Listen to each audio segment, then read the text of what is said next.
ஆன்லைனில் பார்த்து கொண்டிருக்கிறவங்களையும் அன்போடு கூட வாழ்த்துகிறேன். ஆண்டவர்கள் எல்லாரையும் ஆசீர்வதிப்பாராக. பிரசங்கியின் புஸ்தகம் 3ஆம் அதிகாரம் 11வது வசனம். அவர் சகலத்தையும் அதினதின் காலத்திலே நேர்த்தியாக செய்திருக்கிறார், உலகத்தையும் அவர்கள் உள்ளத்திலே வைத்திருக்கிறார். ஆதலால் தேவன் ஆதி முதல் அந்த மட்டும் செய்து வரும் கிரிகையை மனுஷன் கண்டுபிடியான். தேவன் அதனதன் காலத்தில் எல்லாவற்றையும் நேர்த்தியாய் செய்கிறவர். Praise the Lord. அல்லேலூயா. அதனதன் காலத்தில் நேர்த்தியாய் எல்லாவற்றையும் செய்கிற கர்த்தர். இந்த வசனத்தின் அடிப்படையில் நாம் பல காரியங்களை இந்த புத்தகத்திலிருந்து தியானித்திருக்கிறோம். அதனதன் காலத்தில் 3ஆம் அதிகாரத்தில் நாம் வாசிக்கும் போது 1ஆம் வசனம் சொல்லுகிறது, ஒவ்வொன்றிற்கும் ஒரு காலம் உண்டு. வானத்தின் கீழ் இருக்கிற ஒவ்வொரு காரியத்துக்கும் ஒவ்வொரு சமயம் உண்டு. கர்த்தர் எல்லாவற்றையும் அதனதன் காலத்திலே அவர் நேர்த்தியாய் செய்திருக்கிற தேவன். அதாவது தேவன் அந்தந்த காலத்தில் அவைகளை நேர்த்தியாய் செய்கிறவர். விதமாக நேர்த்தியாய் செய்கிறதான அந்த ஆண்டவர் வசனம் சொல்லுகிறது, உள்ளத்திலே உலகத்தையும் வைத்திருக்கிறார். அந்த உலகம் என்கிறது ஆங்கிலத்தில் இந்த எட்டர்னிட்டி என்று சொல்லப்பட்டிருக்கிறது. ஆங்கில பைபிளில் எட்டர்னிட்டி 3:11 சொல்லியிருக்கிறபடி உள்ளத்தில் அவர் உலகத்தை வைத்திருக்கிறார். அப்போது நித்தியம். அப்போ நித்தியம் என்கிறது எல்லாருடைய மனசுலையும் ஆண்டவர் வைத்திருக்கிற ஒரு உணர்வு. அதாவது மரணத்துக்கு பிறகு அப்படிங்கிற ஒரு அந்த உணர்வு. மனிதன் மடித்த பிற்பாடு அவன் ஆத்மா வாழ்கிறது அப்படிங்கிறது எல்லாருமே நம்புகிறாங்க. நம்பாத சில ஆட்கள் இருக்கிறார்கள். ஆனால் அவர்கள் நம்பாமல் இருக்கிறதுக்கான பதில் அவர்களாலே கொடுக்க முடியவில்லை. பெரும்பாலும் எல்லாருமே நம்புகிறது என்ன, மனுஷன் இந்த உலகத்தில் அவனுடைய சரீரத்தை விட்டு போன பிறகு அவன் மறுபடியும் அவன் ஆத்மாவிலே வாழ்கிறான். அப்போ அந்த ஆத்மா அவன் இல்லாமல் போகிறதில்லை. இப்போ அந்த ஆத்மாவை பற்றியதான அந்த அறிவு மனுஷனுக்கு இல்லையே தவிர நித்தியம் அப்படிங்கிற ஒரு உணர்வு இருக்கிறது. இறந்து போன பிற்பாடு உடனே அவர்கள் என்ன செய்கிறார், அந்த ஆத்மா சாந்தி அடைய பிரார்த்திக்கிறோம். ஆத்மா என்ன செய்யணும், சாந்தி அடையணும்னா ஜெபம் பண்ணணும் அப்படின்னு சொல்லி ஒவ்வொருத்தரும் அந்த சாவு வீட்டில் வந்து பிரார்த்தனை பண்ணுறாங்க. எதற்காக? அந்த ஆத்மா என்ன செய்யணும், இளைப்பாறுதலிலே போய் சேர வேண்டும் அப்படிங்கிறதுக்காக. இப்போ இளைப்பாறுதலே அதனால அந்த ஆத்மா போய் சேருமா என்றால் நிச்சயமாக அந்த ஆத்மா போக போகிறதில்லை. இப்போ எல்லாருக்குமே என்னவென்றால் ஆத்மாவை குறித்த நம்பிக்கை, நித்தியத்தை பற்றிய ஒரு எண்ணம், சிந்தை மனதுக்குள்ளே இருக்கிறது. எல்லா மனுஷனுக்குள்ளாலும் இருக்கிறது. நான் சரீரத்தை விட்டு போன பிற்பாடு என்ன ஆவேன்? சிலர் எப்படி நம்புகிறாங்க, சிலர் நம்புறது அதே மாதிரி அவர்கள் புத்தகங்கள் எழுதப்பட்டிருக்கிறது. அவங்களுடைய நம்பிக்கை, நாம் நல்லதை செஞ்சோன்னா நம்ம அடுத்த ஜென்மத்தில் நான் நல்லா பிறப்போம், இல்லைன்னா எப்படி பிறப்போம், நாயாக பிறப்போம், பல விதமான ஈன பிறவிகளாக பிறப்பார்கள் அப்படிங்கிற ஒரு நம்பிக்கை இருக்கிறது. எத்தனை பிறவி? 7 பிறவிகள், 7 ஜென்மம் எடுக்கணும். என்னென்னவோ ஒவ்வொரு மதங்களில் சொல்கிறாங்க. ஆகவே மதங்கள் மனுஷருடைய இருதயத்திலையும் நித்தியத்தை பற்றியதான சிந்தனையும் கருத்துக்களும் ஏராளமாக இருக்கிறது. ஆனால் நித்தியத்தை பற்றி சரியாக போதிக்கிற, அதை குறித்து சொல்லுகிற ஒரு புத்தகம் உண்டென்றால், சத்தியமாய் சொல்லுகிற ஒரு புத்தகம் உண்டென்றால் அது பரிசுத்த வேத புத்தகம். இது நித்தியத்தை மிக தெளிவாக கற்றுக் கொடுக்கிற ஒரு புஸ்தகம் உண்டென்றால் சத்திய வேதம் மட்டுமே. ஆக பரிசுத்த வேத புத்தகத்தை படிக்கும் பொழுது இதன் மூலமாக தான் நித்தியம், அல்லது இந்த எட்டர்னல் லைஃப், நித்தியம் என்று சொல்லும் பொழுது மனித வாழ்க்கைக்கு பிறகு இருக்கிற வாழ்க்கை, அதுதான் நித்தியமான வாழ்க்கை. அந்த வாழ்க்கை ஒன்று நரகத்தில் இருக்கும், இல்லை என்றால் அது பரலோகத்தில் இருக்கும். நரகத்தில் இல்லை என்றால் பரலோகத்தில், ரெண்டுக்கும் இடையிலே இல்லை வேறு எந்த விதமான ஒரு காரியத்தையும் வேத புத்தகம் சொல்லவே இல்லை. மனுஷன் ஒரே தரம் மரிப்பதும் பின்பு நியாய தீர்ப்படைவதும் எல்லா மனுஷருக்கும் நியமிக்கப்பட்டிருக்கிறது. ஒரே தரம் பிறப்பது, பின்பு நியாய தீர்ப்படைவது எல்லாருக்கும் நியமிக்கப்பட்டிருக்கிறது. அது ஒருவருக்கும் அதிலிருந்து அவர்கள் தப்பிக்கொள்ளவே முடியாது.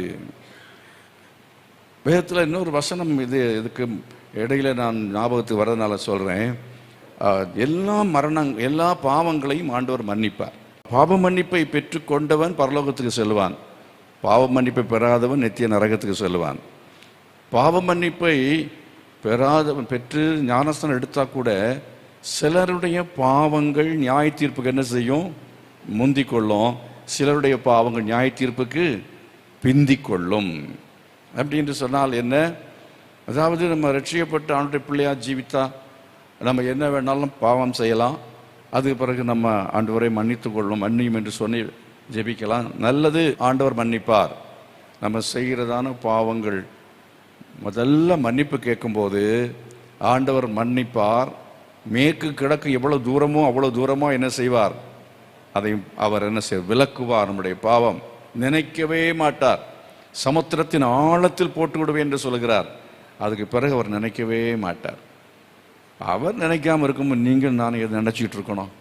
ரட்சிக்கப்படும் முன்பதாக நம்ம செய்த பாவங்கள் அவைகள் இருக்கும் என்றால் அவைகளை குறித்து நம்ம திரும்ப மனசாட்சியிலே நாம் குத்தப்பட வேண்டிய அவசியமே இல்லை. இயேசுவை அறியாத காலத்தில் செய்த பாவங்களாக இருக்கலாம். எனக்கு ஒருத்தர் தெரியும், சீனிவாசன். பிறகு தாமஸ் சீனிவாசனாக மாறினார். அவருக்கு 2 காலும் சரியாக கிடையாது. ஆனாலும் இந்த மனுஷன் என்னன்னா ஒரு வீட்டுக்குள்ளால, அதாவது ஓடு எல்லாம் பிரிச்சுட்டு கீழே இறங்கி கோடரியை கொண்டு போய் ஒரு ஆளை மண்டையை வெட்டி பிளந்து கொன்னே போட்டார். சிறைச்சாலை இருக்கும் பொழுது ஆண்டவர் அவரை சந்தித்தார். அவர் கடைசியாக ரட்சிக்கப்பட்டு ஊழியக்காரனாக மாறினார். தர்மபுரியில் அநேக வருஷமாக ஊழியம் செஞ்சார். அவர் எனக்கு தெரியும். இந்த மாதிரி கொலைகாரர்கள் நிறைய பேர் மனம் திரும்பி இருக்கிறார்கள். அந்த முன்பு செய்த விபச்சாரம், கொலை, பாதகங்கள், அநியாயங்கள், அக்கிரமங்கள், இவைகள் எல்லாவற்றையும் அதுக்கு பிறகு நம்ம நினைக்க வேண்டிய அவசியம் இல்லை. ஆண்டவரும் நினைக்கவே மாட்டார். அதெல்லாம் மனசில் நம்ம நினைக்க வேணும்னு அவசியமே இல்லை. ஆனால் ரட்சிக்கப்பட்ட பிறகு நம்ம வாழ்க்கையில் மறுபடியும் ஒரு தவறு வருகிறது என்று சொன்னால், விபச்சாரம் யாருடைய வாழ்க்கையில் வந்தது? தாவீதுடைய வாழ்க்கையில் வந்தது. தாவீது விபச்சாரம் செய்தான். ஆண்டவர் மன்னித்தார். ஆனாலும் அவனுடைய பிள்ளை என்ன செய்தது? மரித்தது. அது மட்டும் நல்ல, உன் வீட்டை விட்டு பட்டை என்ன செய்யாதிருக்கும்? விலகாதிருக்கும்னு சொன்னார். அதனால இன்னும் தெரியல, இன்றைக்கு வரை இஸ்ரவேல் தேசத்தில் பட்டயம் இருந்து கொண்டே இருக்கிறது. பட்டயம் இருந்து கொண்டே தான் இருக்கிறது. பட்டயம் விலகாதிருக்கும் என்று சொன்னார். விதமாக விபச்சாரம் பாவம் அவன் செய்தான். அதே போல நீங்கள் சவுலை எடுத்துக்கொள்ளுங்கள். சவுலுடைய பாவம் என்ன? சவுலுடைய பாவம் பெரிய பாவமா, தாவீது செய்த பாவம் பெரிய பாவமா என்று கேட்டால், அதாவது விபச்சாரத்தை விட பொருளாசை என்பதுதான் பெரிய குற்றம். விபச்சாரத்தை விட பொருளாசை என்பதுதான் பெரிய குற்றம். இந்தியாவை எடுத்துக்கொள்ளுங்கள், இல்லை ஒரு தேசத்தை எடுத்துக்கொள்ளுங்கள். விபச்சாரம் பாவம் செய்தவனுக்கு கொடுக்குற தண்டனை பெருசா, இல்லை எக்கனாமிக்கல் கிரைம்ஸ் அஃபென்ஸ் அதை செய்தவனுக்கு, பொருளாதார குற்றம் இழைத்தவனுக்கு கொடுக்குற குற்றம் தண்டனை அதிகமா? அவனுக்கு குற்றம் அதிகம். விபச்சார பாவத்தை கூட ஆண்டவரும் மன்னித்து விடுகிறார், கொலையை கூட மன்னிச்சிடுறாரு. ஆனால் எக்கனாமிக்கல் அஃபென்ஸ், பொருளாதார குற்றம் என்று வரும் பொழுது உலகத்திலேயும் அது பெரிய குற்றமாக எண்ணப்படுகிறது. அதே விதமாக ஆண்டவரும் தம்முடைய சபையிலையும் தம்முடைய பிள்ளைகள் ஆண்டவருடைய சபையில் வந்த பிற்பாடு கர்த்தருக்கு கொடுக்கிற காரியங்களில் பொருளாதாரத்தில் இல்லைன்னா செய்கிறதான குற்றங்களை ஆண்டவர் அதை அவர் பெரிய குற்றமாக எடுப்பார். தசமபாகம் கொடுக்கலையா, தசமபாகம் கொடுக்கலன்னா ஈஸியாக விட மாட்டார். அவர் என்ன செய்வார்? நீங்கள் மல்கியா தீர்க்கதரிசியின் புஸ்தகத்தில் வாசித்து பாருங்க, என்ன சொல்லியிருக்கிறது? அது நிமித்தம் சாபம் வரும் என்று சொல்லுகிறார். அது நிமித்தம் என்ன வரும்? சாபம் வரும் என்று சொல்லுகிறார்.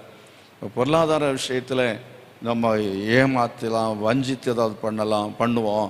அப்படி பண்ணுவதற்கு அதனால என்ன உண்டாகும்? தலைமுறைகள் பாதிக்கப்படும். பரிதானம் குடும்பத்தை என்ன செய்யும்? அழித்து போடும். பரிதானம் குடும்பங்களை அழிக்கும். கள்ளத்தனமாக பொய்யும் புரட்டும் சொல்லி பணத்தை சம்பாதித்தால், என்ன சொல்லுகிறேன், வரதட்சணை வாங்கினா அந்த குடும்பம் அழிஞ்சு போயிடும், அந்த குடும்பம் நிற்காது. ஆகவே வரதட்சணை வாங்கக்கூடாது. சிலவன் வரதட்சணை வாங்கி கேட்டுறான், சிலது என்னென்ன கொடுக்காம கெடுக்கிறாங்க. எப்படி? அதாவது பிள்ளைகளுக்கு கொடுக்க வேண்டியது கொடுக்கணும், வாங்க மாட்டாங்கிறதுக்காக கொடுக்காமல் வஞ்சிக்கிறதான பெற்றோரும் இருக்கிறார்கள். அப்படின்னு இல்லாமல் பண விஷயத்தில் வஞ்சகம் இருக்கக்கூடாது. வஞ்சிக்காமல் பண விஷயத்தில் உண்மை உள்ளவர்களாக இருக்க வேண்டும். கரங்களை வைத்து கர்த்தரை மகிமைப்படுத்தால் அல்லேலூயா. எக்கனாமிக்கல் அஃபென்ஸ், பொருளாதார குற்றம், உலகத்துலேயும் அது பெரிய குற்றம்தான்.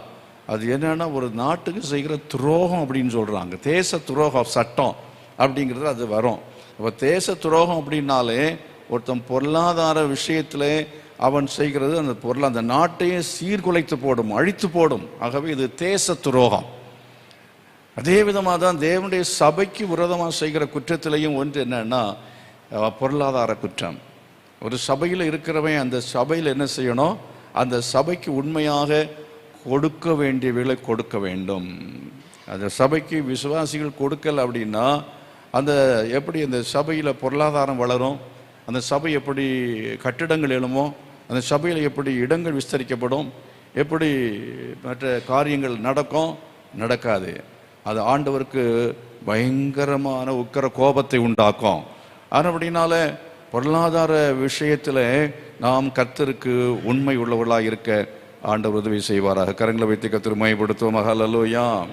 இப்போ தேச துரோகம் அப்படின்னு சொல்லும்போது இது தேச துரோகத்தில் வரும். இன்னொன்று சொல்லுகிறேன், தேச துரோகம்ங்கிறது போல பரலோகத்துக்கு துரோகம். இது தேச துரோகம், இது பரலோகத்துக்கு பண்ணுற துரோகம். பரலோகத்துக்கு பண்ணுற துரோகத்தில் இன்னொன்று என்னன்னா, ஒருவன் ஒரு சபையில் இருக்கும்பொழுது அந்த சபைக்கு உண்மையாக இருக்கணும். கரங்களை வைத்து கர்த்தரை மகிமைப்படுத்துவோம். அந்த சபைக்கு உண்மையாக இருக்கணும். வேதத்தில் நீங்கள் பாருங்கள், உன்னத பாடல் புஸ்தகத்தில் திராட்சை தோட்டத்தை கெடுக்கிற குழிநரிகளையும் சிறு நரிகளையும் நமக்கு பிடியுங்கள். நம்முடைய தோட்டம் பூவும் பிஞ்சுமாக இருக்கிறது. 2 வகையான எதிரி இருக்கிறார்கள் சபைக்கு. 2 வகையான எதிரி. ஒன்று என்னன்னா வெளியில இருந்து சபையை கெடுக்கிற எதிரிகள், வெளியில இருந்து கெடுக்கிற, அது பேர் கள்ள போதகர்கள், கள்ள தீர்க்கதரிசிகள். இன்னொன்று என்னன்னா சபைக்குள்ளேயே இருக்கும், பதுங்கி கிடக்கும், கண்ணை உருட்டிகிட்டு இருக்கோம். என்னென்னா எல்லாம் என்ன நன்மையும் எல்லாத்தையும் பெற்றாலும் என்னென்னா இந்த சபையில் உண்மையாக இருக்காது. எப்படி இந்த பாஸ்ட காலம் வர்றது, எப்படி இந்த சபையை கெடுக்கிறது, அவங்களுக்கு ஒரு விதமான ஏதோ ஒரு கசப்பு, ஏதோ அவங்களுக்குள்ளால ஒன்று ஏறுகிறோம். அந்த மாதிரிப்பட்டதான சிறுநரிகள் உண்டு, கொழிநரிகள் உண்டு, சபைக்கு விரோதமாக உள்ளாலே இருந்து கெடுக்கிறதான ஆட்கள். அப்படிப்பட்டதான காரியங்கள் இவைகள் எல்லாம் தான் பரலோகத்துக்கு செய்கிற துரோகமாக இருக்கிறது. நீங்கள் இந்த பிரசங்கின் புஸ்தகத்தில் படிக்கிற சமயத்தில், அதாவது 1ஆம் அதிகாரத்தில் நீங்கள் வாசித்து பாருங்க, தாவீதின் குமாரனும் எருசலேமின் ராஜாவுமாகிய பிரசங்கி அது யார்? Solomon, the son of David, the king of Jerusalem. அப்போ அவன் எப்படி ராஜாவாய் மாறினான்? அவன் ராஜாவாய் மாறுவதற்கு தேவன் என்ன செய்தார் என்று சொன்னால், கிருபையாக அவனை ராஜாவாக மாற்றினார். அது முதல் விஷயம். தேவ கிருபை இல்லாமல் ஒருவன் ராஜாவாய் மாற முடியாது. சபையில் ஒரு பாஸ் ஆகணுமா, இல்லை ஒரு கம்பெனியில் நீ அடுத்த மேனேஜர் ஆகணுமா, இல்லை கர்த்தர் ஒன்று ஆசீர்வதிக்க வேணுமா, நல்ல ஒரு திருமணம் நடக்கணுமா, நல்ல ஒரு காரியம் உங்கள் வீட்டில் நடக்கணுமா, கர்த்தர் உங்களை ராஜாவாக மாற்ற வேண்டுமா, கர்த்தர் உங்களை ஆசீர்வதிக்க வேண்டுமா, கர்த்தருடைய மகா பெரிய கிருபை. கரங்களை வைத்து கர்த்தரை மகிமைப்படுத்தும். Without the grace of God we cannot be blessed. நாம் ஆசீர்வதிக்கப்படவே முடியாது. தேவன் தான் உங்களை உயர்த்த வேண்டும். சாலமோன் என்ன ஐயா அவர் கிருபைக்கு பாத்திரமாக இருந்தார்? சாலமோன் ஆண்டவர் ஆசீர்வதிக்கிறதுக்கு, அவன் ராஜாவாக மாற்றுறதுக்கு அவனுக்கு என்னதான் விசேஷம், என்னதுனால அவன் ஆசீர்வதிக்கப்பட்டான்? வேற ஒன்றும் இல்லை. பத்சேபாள் என்கிற ஒரு தாய் இருந்தாள். அவள் பத்சேபாள் இடத்துல தாவீது பாவம் செய்தான். ஆனால் பத்சேபாள் தாவீதிடத்தில் பாவம் செய்யவில்லை. நான் சொல்ல உங்களுக்கு புரியும். ராஜாவின் நிமித்தமாக அவள் என்ன செய்தான்னா, அந்த விதமாக அவள் ராஜாவுக்கு மறுப்பு தெரிவிக்க முடியாது என்கிற நிலைமையிலே அவள் என்ன செய்தாள்? பாவத்துக்கு உட்படுத்தப்பட்டாள். பாவத்துக்கு உட்படுத்தப்பட்டாள். ஆகவே பத்சேபாள் அவள் ஒரு நீதி உள்ளவள், அவள் பக்தி உள்ளவள். தேச பக்தி என்று சொன்னால் அவளுக்கும் புருஷனுக்கும் ரொம்ப அதிகமாக இருந்தது. அந்த உரியா என்ன செய்தான் என்றால், அவனை கூப்பிட்டு நீ வீட்டுக்கு போப்பா என்று சொல்லி, தாவீது அவளோடு அவன் பாவம் செய்த பிற்பாடு, தவறாய் நடந்து கொண்ட பிற்பாடு அவனை வீட்டுக்கு அனுப்பி அந்த தவறை மறைப்பதற்கு ஒரு காரியத்தை அவன் யோசிக்கிறான். அப்போ அவன் என்ன சொல்கிறான், எல்லாரும் யுத்தம் செய்யும் பொழுது நான் என்ன செய்ய மாட்டேன், நான் வீட்டுக்கு போய் என் மனைவியோடு சுகமாக இருப்பேனா, இருக்க மாட்டேன் நான் அப்படின்னு சொல்லி அவன் ராஜாவுடைய அரண்மனை வாசல்லையே படுத்திருந்தான் என்று சொல்லி இருக்கிறது பாருங்க. அதுதான் தேச பக்தி. அந்த தேசபக்தியை போல நமக்கும் தெய்வ பக்தி தேவை. பரலோகத்தை பற்றி ஒரு வைராக்கியம் நமக்கு இருக்க வேண்டியது அவசியம். என்ன சொல்ல வரேன், அதாவது உங்களை ஆண்டவர் ஆசீர்வதிச்சது இல்லை, நம்ம ஆண்டவர் ஆசீர்வதிச்சதுக்கு காரணம் நம்முடைய சில காரணங்கள்னால இல்லை, இது எல்லாத்துக்கும் காரணம் தேவனுடைய கிருபை. ஆமென். இந்த கிருபை என்று சொல்லும்போது, இப்போ என்னுடைய தாய் தினந்தோறும் குடும்ப ஜபத்தில் எங்களை உட்கார வச்சு குடும்ப ஜபம் பண்ணுவாங்க, ஃபேமிலி ப்ரேயர். அந்த ஃபேமிலி ப்ரேயர் இந்த குடும்பத்தை ஆசீர்வதித்தது. எங்கள் வீட்டில் என்னுடைய ஒரு சிஸ்டர், அது மாதிரி ஒரு பிரதர், 2 பேரை தவிர மொத்தம் நாங்கள் 7 பேரில் 5 பேரும் இப்போது ஊழிய பிரகாரமாக ஊழியத்தில் இருக்கிறோம். கர்த்தருக்கு ஸ்தோத்திரம். அதான் ராஜா, எருசலேமின் ராஜா. ஆகவே நம்ம பிள்ளைங்க ஊழியக்காரங்களாக வர்றாங்களா, அதான் பெரிய ஆசீர்வாதம். என்னுடைய மகன் டாக்டராக இருக்கிறான், அது ஒன்றுமே விஷயம் இல்லை. என்ஜினியராக இருக்கிறாங்க, இல்லை நான் என்ஜினியர் ஆகணும்னு நினச்சி தான் நான் படித்தேன். இப்போ நான் முயற்சி பண்ணேன், 3 மார்க்கில் போயிடுச்சு. 3 மார்க்கில் கிடைக்கும். இன்றைக்குன்னா அட்மிஷன்லாம் கிடைக்கும், அந்த காலத்தில் கிடைக்காது. 3 மார்க்கில் அவுட்டு. அதை கிடைக்காததுக்காக கர்த்தருக்கு ஸ்தோத்திரம். அப்படி ரொம்ப கவலைப்பட்டேன், ஐயோ நான் என்ஜினியர் ஆக முடியலையேன்ட்டு. இப்போ நான் டாக்டராக இருக்கேன், நான் என்ஜினியராக இருக்கேன், அக்கௌண்டண்டாக இருக்கிறேன், நான் மேனேஜராக இருக்கேன், அட்மினிஸ்ட்ரேட்டராக இருக்கேன், இப்போ எல்லாமா இருக்கேன். இப்போ அக்கௌண்டிங் டிபார்ட்மெண்ட்டு அதுவும் எங்களை தான் இயங்குகிறது. அதே போல் என்ன சில சமயத்தில் மருத்துவமும் சொல்லி கொடுக்கேன். என்ன சில காரியங்களை இப்போ மருத்துவம் எப்படி படித்தேன்னு கேட்டால், நம்ம உடம்பில் வர்ற வியாதியே நமக்கு படிப்படியாக மாறி விடுகிறது. பேக் பெயின் வந்தால் என்ன செய்யணும் என்கிட்ட கேட்டால் சொல்லிக் கொடுப்பேன். அது மாதிரி அசிடிட்டி வந்தால் என்ன பண்ணணும் என்கிட்ட கேட்டால் சொல்லிக் கொடுப்பேன். காய்ச்சல் வந்தால் என்ன பண்ணணும், எல்லாத்துக்கும் மேலே சொல்கிறது ஜெபம் பண்ணுங்க. கர்த்தருக்கு ஸ்தோத்திரம்.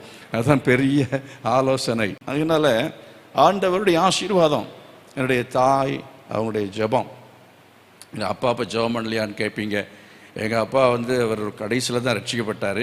ஆனாலும் அவர் குடிகாரனாகவோ வேறு எந்த பாவமோ அப்படி செய்தவர் கிடையாது. ஒழுங்காக தென்னிந்திய திருச்சபைக்கு அவர் போவார், காலையிலான சரியாக போயிடுவார். அப்படிப்பட்ட ஒரு நல்ல மனுஷன், ஒரு சன்மார்க்கனாக இருந்தார். இங்கே நீங்கள் பார்க்கிற சமயத்தில் பத்சேபாள் நீதிமொழியின் புத்தகத்தில் 30ஆம் அதிகாரம் தான், 31ஆம் அதிகாரம் இல்லையா, கடைசி அதிகாரத்தில் முதல் வசனத்தில் சொல்லி இருக்கிறது, லேமுவேலே அப்படி என்று சொல்லி அங்கே தன் மகனை அழைக்கிறாளே, அது சாலமோனுடைய செல்ல பெயர்னு சொல்கிறாங்க. அவருடைய தாய் அழைத்து அவனுக்கு உபதேசம் பண்ணுகிறதை பார்க்கிறோம். அப்போ சின்ன வயதிலேயே பத்சேபாள் சாலமோனுக்கும் உபதேசம் பண்ணி இருக்கிறாள். பத்சேபாளுடைய ஜெபம், பத்சேபாளுடைய நீதியான வாழ்க்கை, இதை பார்த்த கர்த்தர் அவளுடைய மகன் சாலமோனை ராஜாவாக அவர் தெரிந்து கொண்டார். கர்த்தர் மகிமைப்படுத்துமா. உங்கள் பிள்ளைகளை கர்த்தர் ஆசீர்வதிக்கணும், நம்ம பிள்ளைகளை கர்த்தர் ஆசீர்வதிக்கணும்னா தாய் தகப்பன் மிக மிக முக்கியமான. நீதிமானுடைய சந்ததி ஆசீர்வதிக்கப்படும். தாவீது நிமித்தமாக என்று சொல்றதை விட யார் நிமித்தமாக, பத்சேபாள் நிமித்தமாக கர்த்தர் என்ன செய்தார் என்றால் தாவீதின் குடும்பத்தை கட்டும்படி தெரிந்து கொண்டார், சாலமோனை தெரிந்து கொண்டார். அதனால தாய்மார்கள் விசேஷமாக நீங்கள் முழங்கால நின்று ஜெபம் பண்ணுற ஜெபம் பிள்ளைகள் வாழ்க்கையை கட்டும், பிள்ளைகளை ராஜாவாக என்ன செய்யும், உயர்த்தும். கர்த்தர் மகிமைப்படுத்துவோமா. ஹல்லேலூயா. அதனால நம்ம பிள்ளைகள் மேலே தேவனுடைய வசனம், ஆகாரம் என்றால் வசனம், அந்த வசனத்தை என்ன செய்யணும், பிள்ளைகள் மேலே போடணும், பிள்ளைகள் மேலே குழந்தைகள் மேலே போடணும். தண்ணீர், திரளான தண்ணீர் ஜனங்களை குறிக்கும், ஆட்கள் மேலே போடணும். அப்படி வசனத்தை போடும்போது பிள்ளைகளுக்கு உபதேசத்தை சொல்லும் பொழுது நிச்சயமாகவே இன்றைக்கு ஒருவேளை அவர்கள் எதிர்க்கலாம், முரண்டு பிடிக்கலாம், நான் செய்ய மாட்டேன்னு சொல்லலாம், கோபப்படலாம், நம்ம புத்திமதிக்கு எதிர்த்து நிற்கலாம். ஆனாலும் நீங்கள் புத்திமதி சொல்லுங்கள், உபதேசம் பண்ணுங்கள், முழங்கால நில்லுங்கள், கர்த்தர் ரட்சிப்பார். கரங்களை வைத்து கர்த்தர் மகிமைப்படுத்தும். அல்லேலூயா. ஒருவேளை உங்கள் பிள்ளைகள் ரட்சிக்கப்படாமல் இருக்கலாம், உங்கள் பிள்ளைகளுடைய காரியங்கள் ஏதோ ஒன்று நடக்காமல் இருக்கலாம். ஆனால் முழங்கால நின்று நீங்கள் கவலைப்படாமல், அதாவது நீங்கள் சோர்ந்து போகாமல் நம்ம ஜெபிப்போம் என்றால் நிச்சயமாகவே நம்முடைய தேவன் பதில் கொடுக்கிற தேவனாக இருக்கிறார். கர்த்தர் மகிமைப்படுத்தும். அல்லேலூயா. நம்முடைய தேவன் கைவிடவே மாட்டார். நீதிமானுடைய சந்ததி கைவிடப்பட்டதையும் அவன் பிள்ளைகள் அப்பத்துக்கு இறந்து திரிகிறதையும் நான் என்ன செய்யவில்லை, காணவில்லை. கர்த்தர் ஒரு நாள் நம்முடைய பிள்ளைகளை கைவிட மாட்டார். ஆனால் நாம் பெற்றோர் என்ன செய்யணும், நீதிமான்களாக இருக்க வேண்டும். சகையை ஆண்டவர் தொட்டார். அவன் சொன்னான், என்னுடைய வாசியில் பாதியை நான் என்ன செய்கிறேன், ஏழைகள் கொடுக்கிறேன், யாருக்கு அநியாயமாக வாங்கினேனோ எல்லாப்படி திருப்பி செலுத்தி விடுகிறேன் என்று சொன்னான். என்றால் நம்மிடத்தில் தவறான பணம் இருக்கும் என்றால், தவறாய் சம்பாதித்த இருக்கும் என்று சொன்னால் அதெல்லாம் சாபமாக மாறிவிடும். அதெல்லாம் நம்முடைய குடும்பம் அழிந்து போவதற்கு காரணமாய் மாறிவிடும். நம்முடைய பிள்ளைகளுடைய ஆசீர்வாத தடையாய் மாறிவிடும். ஆகவே அப்படிப்பட்டதான பணத்தை எல்லாத்தையும் நம்ம என்ன செய்யணும்னா திருப்பி கொடுக்க வேண்டும், திருப்பி கொடுத்துடணும். அதே போல் இல்லைன்னா ஏழைகளுக்கு கொடுத்துடணும். தவறாய் சம்பாதித்தவைகள் நம்முடைய வீட்டில் இருக்கவே கூடாது. அது நம்முடைய சந்ததிக்கு ஆசீர்வாதமாக இருக்கவே இருக்காது. கர்த்தர் மகிமைப்படுத்துமா. தாவீதின் சந்ததியினுடைய ஆசீர்வாதத்துக்கு காரணம் என்னவென்று சொன்னால், தாவீது தவறாய் எதுவும் சம்பாதிக்கவில்லை. தாவீது பண விஷயத்தில் கத்திருக்கும்போதாக அவன் உண்மை உள்ளவனாக இருந்தான். அவன் தவறு விபச்சாரம் அவன் செய்தான். ஆனாலும் தேவனே எனக்கு இறங்கும் என்று சொல்லி அவன் மன்றாடி ஜெபித்த பொழுது கர்த்தர் ஜெபத்தை கேட்டு ஆண்டவர் என்ன செய்தார், அவன் பாவங்களை மன்னித்து அவனுக்கு தேவன் மறுபடியும் புதிய கிருபையை கொடுத்தார். ஆண்டவர் அவனை தூக்கி எடுத்து அவனை நிறுத்தினார் என்று சொல்லி நம்ம பார்க்கிறோம். அப்படினால தேவ கிருபைக்காய் கர்த்தருடைய சமூகத்தில் ஜெபம், ஆண்டவரே என் சந்ததி ஆசீர்வதிக்கப்படணும் என்று சொல்லி முழங்கால நிற்கணும். நம்ம வாழ்க்கையில் அநியாயம் அக்கிரமங்கள் வராதபடி நம்ம பார்த்து கொள்ள வேணும். கர்த்தர் கிருபையாய் தேவன் என்ன செய்வார் என்றால் நம்முடைய பிள்ளைகளுக்கு அவர் இறங்குவார். Praise the Lord. ஹல்லேலூயா. தாவீதின் குமாரன் அவன் இஸ்ரவேலுக்கு ராஜாவாய் மாறினான். இப்போ துரோகம் அப்படிங்கிறது என்ன அப்படின்னு பார்த்தீங்கன்னா, அதாவது இப்போ பொருளாதார குற்றம் மட்டும் இல்லை, சில சமயத்தில் என்னன்னா முரட்டாட்டம் பண்ணுதல் பெல்லு சூனிய பாவத்துக்கு சமம் அப்படின்னு சொல்லியிருக்கு. இங்கே சாலமோன் ராஜாவாக மாறும்படி தேவன் தம்முடைய கிருபையினாலே சித்தம் கொண்டார். ஆனால் அவனுக்கு 2 பிள்ளைங்க இருந்தாங்க பாருங்க. ஒன்று அதோனியான் பேர், இன்னொருத்தன் பேர் அப்சலோன் பேர். இந்த அதோனியா அவன் தேவனுடைய அதாவது சித்தப்படி அவன் ராஜாவாய் மாற வேண்டும் அப்படிங்கிறது தேவன் அதை விரும்பினாரா விரும்பவில்லையா அப்படிங்கிறதை குறித்து அவன் கவலைப்படவில்லை. தானே ராஜாவாக மாற வேண்டும் என்று விரும்பினான். தானே ராஜாவாக மாற வேண்டும் என்று விரும்பினான். தன்னைத்தான் உயர்த்துகிறவன் என்ன செய்யப்படுவான், தாழ்த்தப்படுவான். என்ன செய்தான், அவன் ஒரு குரூப்பை என்ன செஞ்சான், தயார்படுத்தினான். ஒரு குரூப்பை தயார்படுத்தி கடைசியில் அவன் ராஜாவாக he made a declaration. அவன் என்ன செய்தான், ராஜாவாக அவன் என்ன செய்தான், அவன் டிக்ளேர் பண்ணான், அவனை அறிவித்து கொண்டான். அறிவித்த பிற்பாடு தான் உடனே என்ன இங்கே செய்தி தாவீதுக்கு வருகிறது. தாவீது உடனடியே என்ன செய்தான் என்று சொன்னால், இந்த சாலமோனை அவன் 12 வயது தான். தாவீது நினச்சிருப்பான், பையனுக்கு இப்படி ஒரு 20 வயசு ஆகட்டும், ஒரு 18 வயசு ஆகட்டும், அப்புறம் ராஜா வாக்கலாம் நினச்சா அவ்வளவு நேரம் காத்திருக்க முடியவில்லை. ஒவ்வொன்றுக்கு ஒரு காலம் உண்டு, ஒவ்வொன்றுக்கு ஒரு காலம் உண்டு. ஆனாலும் கர்த்தருடைய வேலை என்பது நமக்கு தெரியாது. நம்ம 18 நினச்சிட்டு இருப்போம், ஆனால் 12லேயே அவனை ராஜாவாக ஆக்க வேண்டிய சூழ்நிலை வந்தது என்று சொல்லி பார்க்கிறோம். ஆகவே நம்முடைய காலத்துக்கு முன்னே நாம் நினைக்கிற ஒரு காலமாக இருக்கும், அந்த காலத்துக்கு முன்னே அல்லது நாம் நினைக்கிற ஒரு காலமாக இருக்கும், அந்த காலத்துக்கு பின்னே காரியங்கள் கர்த்தருடைய கரத்தில் இருந்து நடைபெறுகிறது. கரங்களை வைத்து கர்த்தரை மகிமைப்படுத்துவோம். ஹல்லேலூயா. சில சமயத்து நினைப்போம், பிள்ளைக்கு நம்ம என்ன செய்யலாம், ஒரு 25, 26, 27 வயசு ஆகட்டும், அப்புறம் பொட்ட பிள்ளைக்கு கல்யாணத்தை பண்ணி வைக்கலாம் அப்படின்னு நினச்சிருப்போம். 27 வயசு. ஆனால் 23லேயே நடத்தி வைக்க வேண்டிய ஒரு சிச்சுவேஷன் வரும். வந்துட்டுன்னு சொன்னால் நம்ம என்ன நடத்தி வச்சிடணும். ஹல்லேலூயா.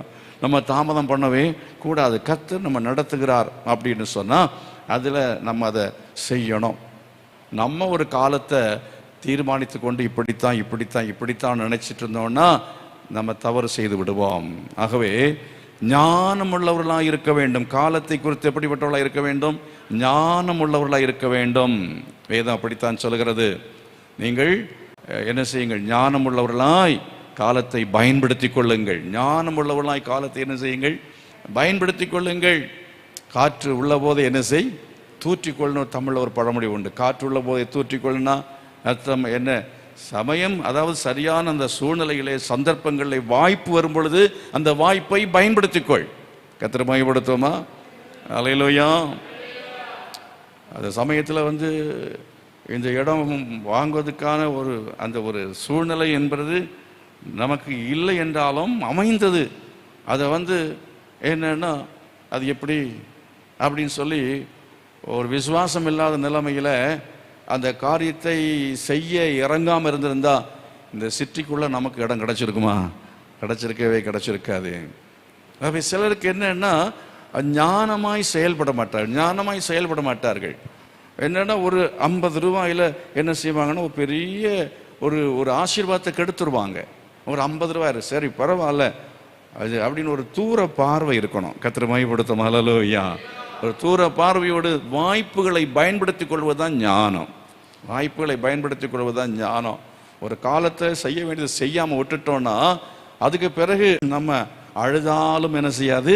வராது. அணை கடந்த வெள்ளம் அழுதாலும் வராது. ஏசா அவன் கண்ணீரோடு தேடியும் மனமாறுதலை காணாமல் போனான் என்று சொல்லப்பட்டிருக்கிறது. ஆகவே இந்த உலகத்திலே நாம் இருக்கும் பொழுது நாம் செய்ய வேண்டியதான காரியங்கள், வாய்க்கிற காரியங்களை நம்ம செய்யணும். ரட்சிக்கப்பட வேண்டிய காலங்களே ரட்சிக்கப்படணும். இதுவே உன் ரட்சணிய காலம், இதுவே உனக்கு அனுக்கிற காலம். இன்றைக்கு அல்ல, நாளைக்குன்னு டைரியில் எழுதி வச்சுட்டு போனா ஒரு நடிகை, பிரபல நடிகை சுவிசேஷ கூட்டத்தை விட்டு எழும்பி போனால் போகிற வழியிலேயே அவள் விபத்திலே மரித்து போனாள். ஆகவே சுவிசேஷத்தை கேட்கிற இன்றைக்கு இயேசு கிறிஸ்துவனுடைய ரட்சிப்பை நீங்கள் அல்ல தட்டாமல் அதை ஏற்றுக்கொள்ள வேண்டியது அவசியம். இல்லை என்றால் நாளை நம்முடையது அல்லவே அல்ல. டுமாரோ இஸ் நாட் அவர்ஸ் டே. நமக்கு இன்றைக்கு இப்பொழுது இந்த நாள் தான் நமக்குரியது, இந்த நிமிஷம் தான் நமக்குரியது, அடுத்த நிமிஷம் நமக்குரியது அல்லவே அல்ல. எப்போதும் நம்ம பரலோகத்துக்கு ஆயத்தமாக இருக்க வேண்டியது அவசியம். அது நித்தியத்துக்கு நம்ம ஆயத்தமாக இருக்க வேண்டியது அவசியம். நாளைக்கு பார்த்து கொள்ளலாம். ஒரு 80-70 வயசு ஆகட்டும், அதுவெல்லாம் ஆட வேண்டியதெல்லாம் ஆடி, பாட வேண்டியதெல்லாம் பாடி, ஓட வேண்டியதெல்லாம் ஓடி, கடைசியில் என்ன செய்யலாம்? இயேசுவை ஏற்றுக்கொள்ளலாம் என்று இருக்கக்கூடாது. அதே போல ஞான ஸ்நானத்துக்கு சில ஆட்கள் என்ன செய்வார்கள்? தாமதம் பண்ணி கொண்டே இருப்பார்கள். என் மகனுக்கு கல்யாணம் முடியணும், அப்படி இல்லைன்னா ஞானஸ்நானம் எடுத்துட்டா அவங்களுக்கு எப்படி ஒரு இந்து மாப்பிள்ளை வந்ததுன்னா அது நான் கொடுக்க முடியாது இல்லை, அதனால் அதெல்லாம் முடிச்ச ஏற்பாடு அப்புறம் ஞானஸ்நானம் எடுக்கிறேன்ட்டு இருப்பாங்க. கல்யாணமும் நடக்காது, இவன் ஞானஸ்நானம் நடக்காது, போயிடுவான். அது அப்படின்னால நாம் என்ன செய்யணும்? செய்ய வேண்டிய காலத்தில் செய்ய வேண்டிய காரியங்களை நாம் செய்வதற்கு ஞானம் உள்ளவர்களாக இருக்க கர்த்தர் நமக்கு உதவி செய்வாராக. கர்த்தர் மகிமைப்படுத்துவான். தாவீது அதை செய்யாமல் இருந்திருந்தா நிச்சயமா இஸ்ரவேல் சாம்ராஜ்யம் அது என்ன செஞ்சிருக்கோம்? அது இல்லாமல் போயிருந்திருக்கும். ஆகவே அவன் வயதான காலத்திலே, குறித்த காலத்திலே செய்ய வேண்டியதை என்ன செய்தான்? இந்த 12 வயதை பற்றியும் கவலைப்படாம அவன் விசுவாசத்தோடு சாலமோனை ராஜாவாக ஆக்கினான். கர்த்தர் மகிமைப்படுத்தால். அல்லேலூயா. ஆனால் துரோகம் பண்ணினவன் யாரு? அதோனியா கொல்லப்பட்டான். அதே போல் அப்சலோம் துரோகம் பண்ணினவன், கர்த்தர் அவனை அழித்து போட்டார் என்று சொல்லி பார்க்கிறோம். அப்சலோம், அதோனியா இவருடைய காரியங்கள் நமக்கு எச்சரிப்பு ஆனவைகள். தேவனுடைய ராஜ்யத்துக்கு துரோகம். கர்த்தருடைய சபைக்கு, உண்ட வீட்டுக்கு என்ன பண்ணக்கூடாது? ரெண்டகம் பண்ணவே கூடாது. உண்ட வீட்டுக்கு ரெண்டகம் பண்ணவே கூடாது. அதே போல் அப்பாவுக்கு துரோகம் பண்ணக்கூடாது, அம்மாவுக்கு துரோகம் பண்ணக்கூடாது.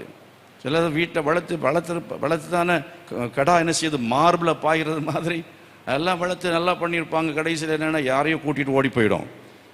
இல்லை அப்படின்னா கடைசி காலத்துக்கு உதவி செய்யாமல் பிள்ளைகள், வாலிப பிள்ளைகள் இருக்கிறீங்களா?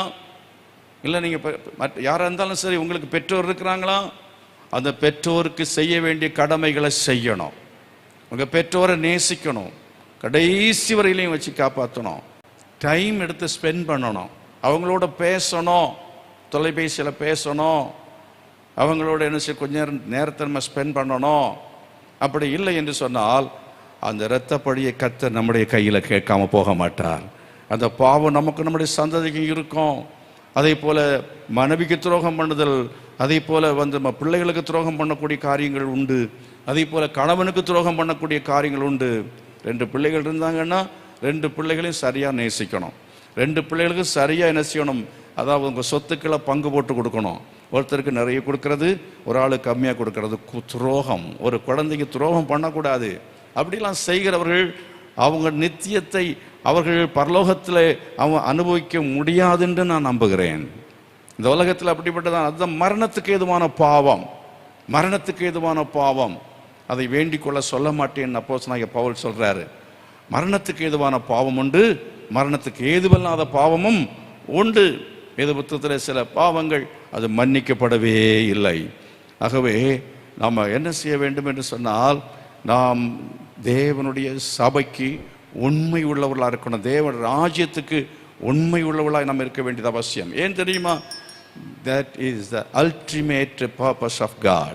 தேவனுடைய அது உச்சகட்டமான திட்டமும் நோக்கமாக இருக்கிறது. அது என்ன? தேவ ராஜ்யத்தை பற்றியது. தேவ ராஜ்யம் அப்படிங்கிறது என்ன? அந்த தேவ ராஜ்யத்தை கர்த்தர் இந்த உலகத்தில் ஸ்தாபிப்பதற்கு தேவன் ஒரு மனுஷனை தெரிந்து கொள்கிறார். தேவ ராஜ்யத்தை இந்த உலகத்தில் அவர் ஸ்தாபிப்பதற்கு அதை குடும்பமாக மாற்றுகிறார். குடும்பம் அது தேவ ராஜ்யத்தை கட்டுவதற்கு பயன்படுகிறது. நீங்கள் ஒழுங்காக உங்கள் பிள்ளைகளை வளர்த்து நீங்கள் அந்த குடும்பத்தில் ஜெபம் பண்ணி அந்த பிள்ளைகளை ஒரு சபைக்கு கூட்டிகிட்டு வந்து, சபைக்குன்னா ஒரே சபையில் இருக்கணும். அப்பா ஒரு சபை, அம்மா ஒரு சபை, பெரிய பையன் ஒரு சபை, சின்ன பையன் ஒரு சபை.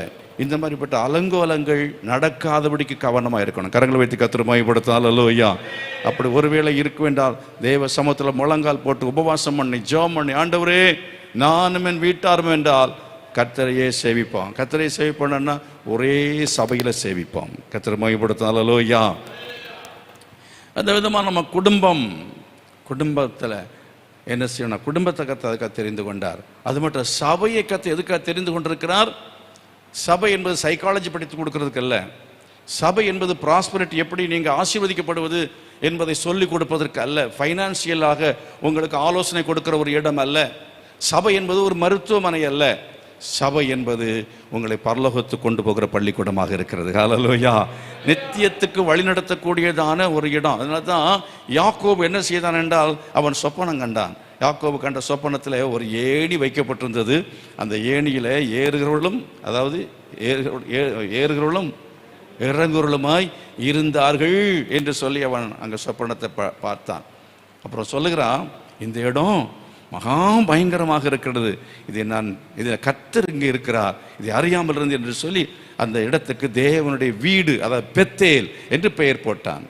ஆகவே தேவனுடைய வீடு, தேவனுடைய சபை என்பது அது தேவனுடைய அனாதி தீர்மானத்துக்கு உட்பட்டது.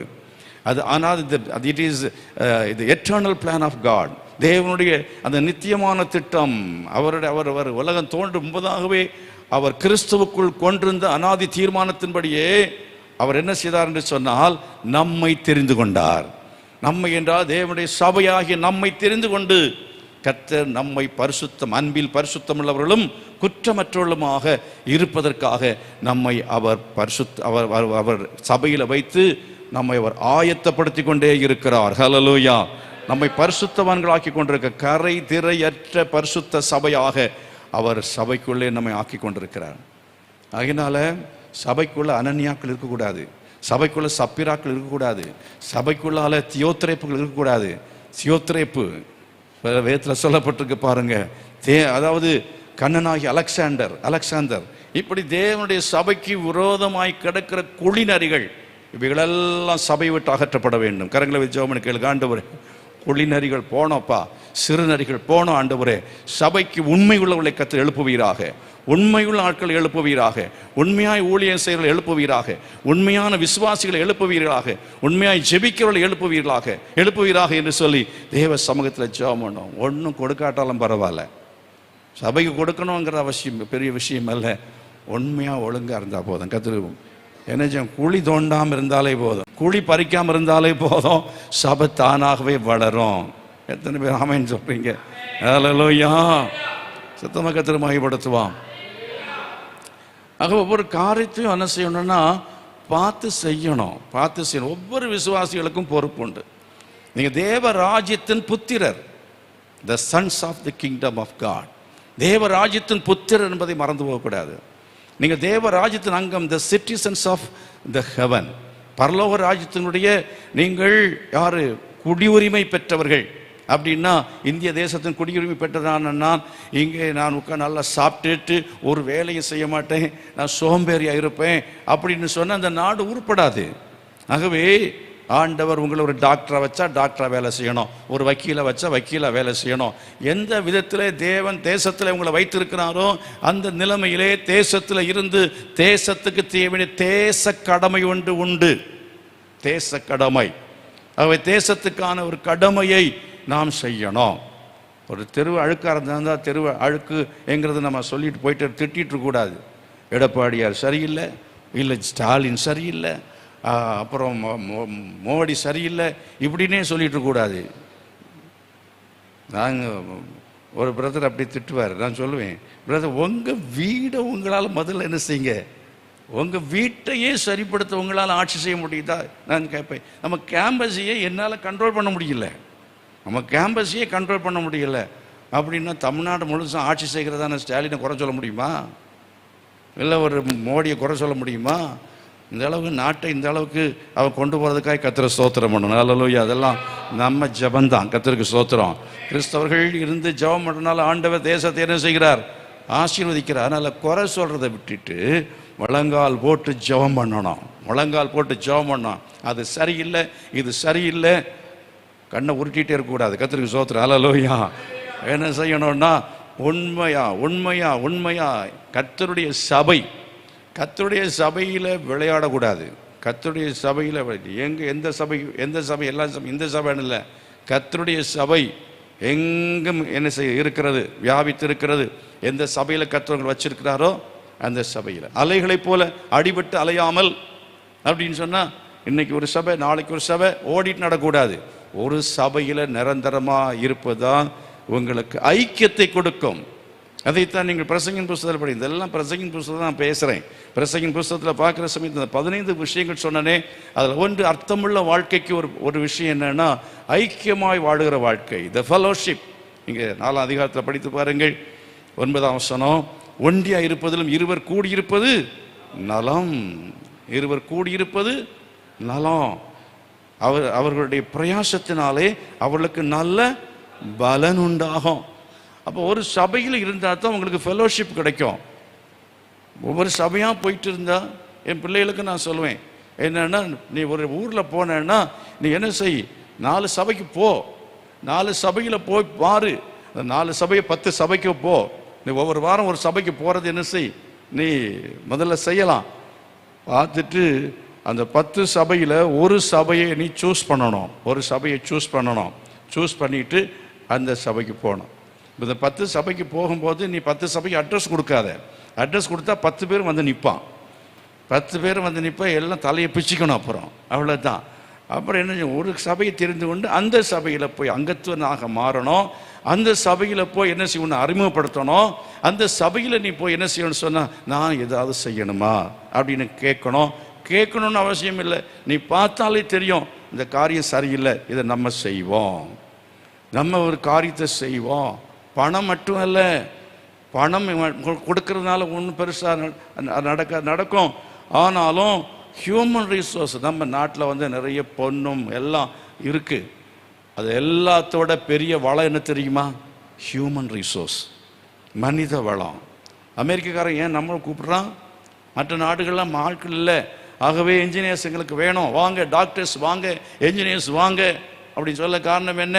அதே போல சபைக்கும் திறமையானவர்கள் தேவை. கரங்களை வைத்து கர்த்தரை மகிமைப்படுத்துவான். அதுதான், அதையும் பிரசங்கில தான் நான் படித்தேன். பிரசங்கில 1ஆம் அதிகாரத்தில் நீங்கள் என்ன பார்க்குறீங்க? பிரசங்கி 1ஆம் அதிகாரம் சமயம் முடிய போகிறது. அதை நம்ம சீக்கிரமும் நம்ம ஜெபிக்க போகிறோம். 1ஆம் அதிகாரத்தில் 4வது வசனம், ஒரு சந்ததி போகிறது, மறு சந்ததி வருகிறது. ஒரு சந்ததி போகிறது, மறு சந்ததி வருகிறது. ஆகவே உங்களுடைய நம்ம சந்ததியை நம்ம உருவாக்கணும். நம்முடைய சந்ததியை உருவாக்கணும். சந்ததி எப்படி உருவாக்குறது? தெய்வ பக்தி உள்ள சந்ததியை பெரும்படிக்குத்தானே ஒருவனை படைத்தேன் என்று சொல்கிறார். அப்போ தெய்வ பக்தி உள்ள சந்ததியை உருவாக்க வேண்டியது உங்களுடைய கடமை.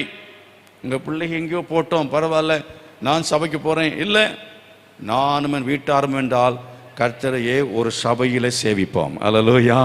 நீங்கள் சபைக்கு கூட்டிகிட்டு வரணும். வரும்போது பிள்ளைங்க ஒரு ஆராதனைக்கு, மனைவி ஒரு ஆராதனைக்கு, நீங்கள் ஒரு ஆராதனைக்கு அப்படின்னு வராமல் நீங்கள் எல்லாரும் ஒரு ஆராதனையில் வந்து நீங்கள் ஆண்டவரை ஆராதிக்க வேண்டும். அதைத்தான் கர்த்தர் விரும்புகிறார். கரங்களை வைத்து கர்த்தர் மகிமைப்படுத்துவோமா? அது இல்லைன்னா செத்தாலும் சாகிறேன்ட்டு உபவாசம் பண்ணி ஜெபம் பண்ணணும். ஆண்டவரே, நான் குடும்பமாக வந்து உண்மை ஆராதிக்கிறதுக்கு அதுவரை இல்லை, நான் என்ன செய்ய மாட்டேன், நான் பொழிக்க மாட்டேன், புசிக்க மாட்டேன், குடிக்க மாட்டேன், ஆண்டவரே என் தேசம் ரட்சிக்கப்படணும் அப்படிங்கிற அந்த வைராக்கியத்தோடு அவர் செயல்பட்டது போல. ஆகவே அருமையானவர்களே, சந்ததியை நம்ம உருவாக்கணும். சண்டே ஸ்கூல் உள்ளதான ஒரு ஆராதனையில் பிள்ளைகளை கொண்டு வந்து சண்டே ஸ்கூலுக்கு பிள்ளைகள் உள்ளவங்க சண்டே ஸ்கூலுக்கு அனுப்ப வேண்டும். நீங்கள் ஒரு 10 வயசு 15 வயசு பிறகு சண்டே ஸ்கூலுக்கு போட்டுனா இல்லை, அதுக்கு பிறகு சபை கூட்டுனா நடக்கவே நடக்காது. ஆகவே 8வது நாளே குழந்தைய தூக்கிட்டு வந்துடணும். ஸ்தோத்திரம். அல்லேலூயா. ஒரு வருஷம் ஆனற்பாடு கொண்டு வரலாம், 8வது நாள் கொண்டு வரலாமா? இயேசு கிறிஸ்து 8வது நாளில் ஆலயத்துக்கு கொண்டு வரப்பட்டார், இருக்கா இல்லையா? ஆன் தி 8th day, 8ஆம் நாள் அவர் விருத்த சேதனம் செய்யப்பட்டது. ஆலயத்தில் கொண்டு வந்து அவன் சிமியோன் என்ன செய்தான், கையில் எடுத்து அவன் ஆசீர்வதித்தான் பார்க்குறோம். அப்போ இயேசு கிறிஸ்துவ 8ஆம் நாளில் கொண்டு வந்தாங்கன்னா நாம என்ன செய்யணும்? சபைக்கு 8ஆம் நாளே கொண்டு வரணும். கரங்களை வைத்து கர்த்தரை மகிமைப்படுத்துவோம். நீங்கள் வேலைக்கு பிரசவான பெண்கள் வந்து வேலைக்கு போகிறது ஒரு 2 மாதம் பொறுத்து 3 மாதம் பொறுத்து போகலாம்.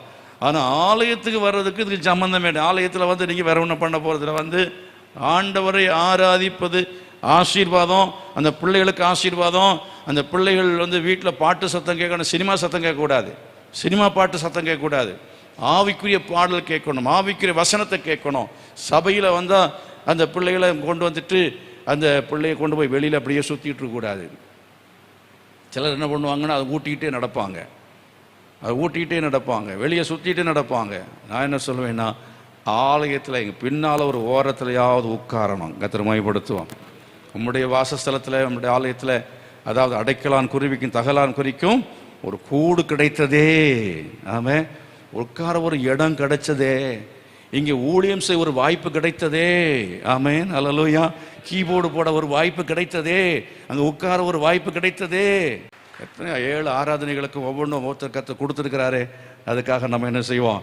சந்தோஷப்படுவோம். அருமையானவர்களே, அவ்விதமாக நம்ம குடும்பமாக ஆண்டவரை ஆராதிக்கணும். ஆண்டவர் ஒவ்வொரு ஸ்தானத்தில் கர்த்தர் உங்களை அவர் வைத்து அவர் செயல்படுத்த வேண்டும் என்று விரும்புகிறார். தேவனுடைய சபையை கட்ட வேண்டும் என்று விரும்புகிறார். தேவ ராஜ்யத்தை விஸ்தாரம் பண்ண வேண்டும் என்று கர்த்தர் என்ன செய்கிறார்? விரும்புகிறார்.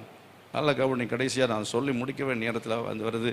ஆனாலும் வசனம் வந்துக்கிட்டே தான் இருக்குது, அது வந்துக்கிட்டே தான் இருக்கும். அதுக்கு என்ன பண்ணுறது பாஸ்டர்? எங்களுக்கு வீட்டுக்கு போகணுமே. ஆமாம், கர்த்தருக்கு ஸ்தோத்திரம். அதாவது என்னன்னா, தாவீதுக்கும் சாலமோனுக்கு ஒரு வித்தியாசம் என்ன தெரியுமா? தாவீது ராஜ்யத்தை விஸ்தாரம் பண்ணினான். He extended the kingdom.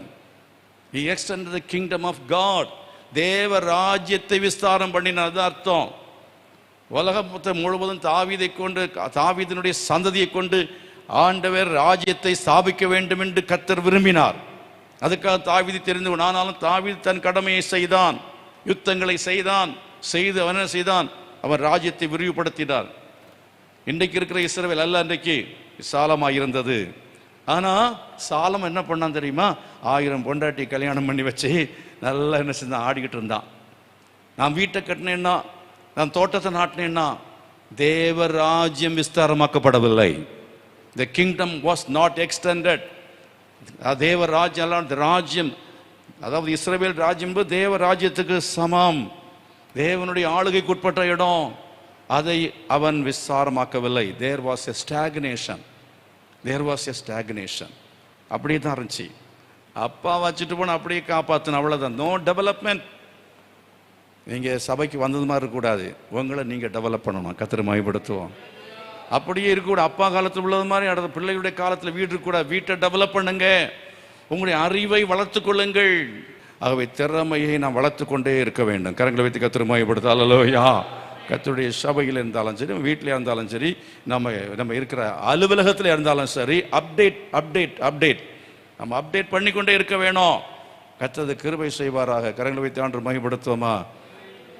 ஆண்டவருடைய சித்தம் என்னன்னா, நீங்கள் தேவ ராஜ்யத்தை விசாலமாக்கணும், விஸ்தாரமாக்க வேண்டாம். சாலமானதை செய்யலை. ஸ்டாக்னேஷன் சொன்னால் என்னது தமிழில்? தேக்க நிலை. அப்படியே தேக்க நிலை. வருஷந்தோறும் மாதந்தோறும் வளரணும். ஆமேன். மாதந்தோறும் ஞானசான ஆட்கள் எடுக்கணும். மாதந்தோறும் ஆட்கள் 1000 ஜனங்கள் வந்து சபையில் சேரணும். அதுதான் கர்த்தர் விரும்புகிறார். அப்போ அதுக்கு நீங்கள் ஒவ்வொருத்தரும் சாலமோனாக இருக்கக்கூடாது, தாவீதாக இருக்க வேண்டும் என்று கர்த்தர் விரும்புகிறார். கரங்களை வைத்து கர்த்தரை மகிமைப்படுத்துவோமா? நம்மெல்லாம் படுத்து சுகம் அனுபவித்துக் கொண்டிருக்கக்கூடாது. தாவீதை போல யுத்தம் செய்ய வேண்டும். சாத்தானோடு யுத்தம் செய்ய வேண்டும். எதிரி தேசத்தை பிடிக்க வேண்டும். அப்படி செய்தால் கர்த்தர் தாவீதுக்காக எந்நாளும் ஒரு விளக்கை வைத்தது போல உங்கள் குடும்பத்திலையும் கர்த்தர் உங்கள் குடும்பத்தில் நித்தியமாக ஒரு விளக்கு எரிந்து கொண்டே இருக்கும். உங்கள் சந்ததி கர்த்தர் ஆசீர்வதிக்கவே ஆசீர்வதிப்பார். சமயம் இல்லாதனால எல்லாரும் எழுப்பி நிற்கலாம். கர்த்தருடைய சமூகத்தை நோக்கி நம்ம பார்த்து ஜெபம் பண்ணி கேட்போம். ஆண்டவரே, என்னை கொண்டு நீ செய்ய வேண்டிய காரியத்தை உம்முடைய ராஜ்யத்துக்கென்று செய்ய என்னை ஒப்பு கொடுக்கிறேன் என்று சொல்லி எல்லாரும் தேவ சமுதிர கரங்களை வைத்து உண்மையாகவே ஜெபம் பண்ணி கேட்போம். ஆண்டவரே, என்னது சேலத்தில் வைத்திருப்பதற்கு ஒரு நோக்கம் உண்டு. ஆண்டவரே, என்னை இந்த குடும்பத்தில் வைத்திருப்பதற்கு ஒரு நோக்கம் உண்டு. என்னை ஆண்டவர் இந்த திருச்சபையிலே வைத்திருப்பது கொண்டு வந்ததுக்கு நோக்கம் உண்டு. தகப்பனே, அந்த நோக்கத்தை என்னை நிறைவேற்றுவீராக. தாவீதை போல ஆண்டவரே, என் சந்ததிக்கு நான் ஆசீர்வாதமாக இருக்கணும். ஆண்டவரே, என்னை கொண்டு ஒரு சந்ததி எழும்பணும். என்னை கொண்டு ஒரு ஞானமுள்ள சாலமோன் எழும்பணும். என்னை கொண்டு ஆண்டவரே, நீ செய்ய வேண்டிய காரியங்களை என் காலத்தில் நீ செய்வதற்கு என்னை ஒப்பு கொடுக்கிறேன் என்று சொல்லி கரங்களை வைத்து ஒப்பு கொடு ஜெபம் பண்ணுங்க. ஆண்டவரே, ஒருவேளை உங்கள் குடும்பத்தில் தேவ ராஜ்யம் இன்னும் சரியாய் கட்டப்படவில்லை என்று சொன்னால் தேவ சமூகத்தில் கை வச்சு ஜெபம். ஆண்டவரே, கண்ணீரோடு ஜெபிக்கிறப்பா, என் குடும்பம் ரட்சிக்கப்படணும். நான் குடும்பம் ஆராதிக்கணும். குடும்பம் சபையில் நான் ஈடுபடணும். குடும்பம் நமக்கு ஊழியம் செய்யணும்.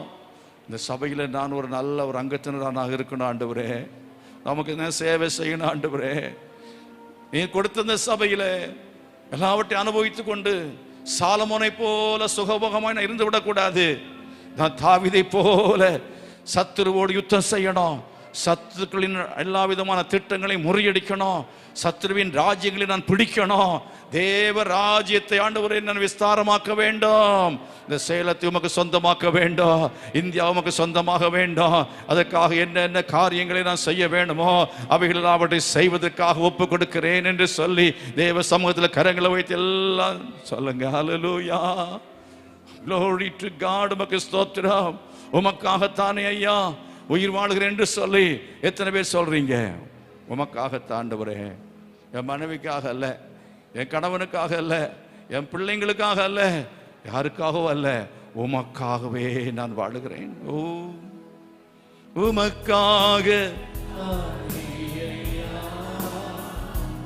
நான் உயிர் வாழ்கிறேன் ஐயா. உமக்காகத்தானே ஐயா நான் உயிர் வாழ்கிறேன் ஐயா.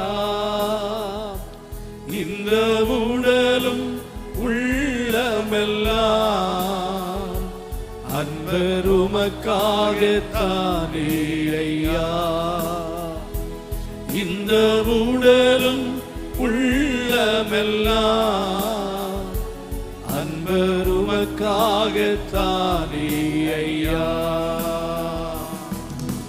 கோதுமை மணி போல் படிந்திடுவேன்.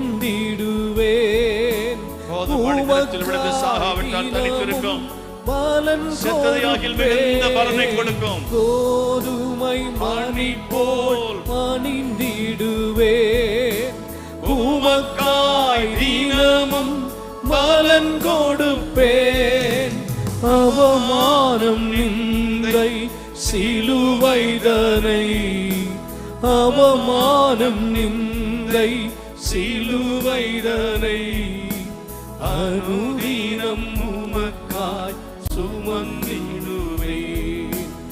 அனுதினம் உமக்காய் சுமந்திடுவேன். கைகளை உயர்த்தி எல்லாரும் சொல்லுங்க. உமக்காகத்தான் ஆண்டவரே நான் உயிர் வாழ்கிறேன் ஐயா. உமக்காகத்தானே ஐயா நான் உயிர் வாழ்கிறேன் ஐயா. இந்த உடலும் உள்ளமெல்லாம் அன்பர் உமக்காகத்தானே ஐயா. இந்த உடலும் உள்ளமெல்லாம் அன்பர் உமக்காகத்தானே ஐயா. நன்றியோடுமை துதிக்கிறோம். வசனத்தின்படி ஜீவிக்கும்படியான கிருபைகளை தாரும்.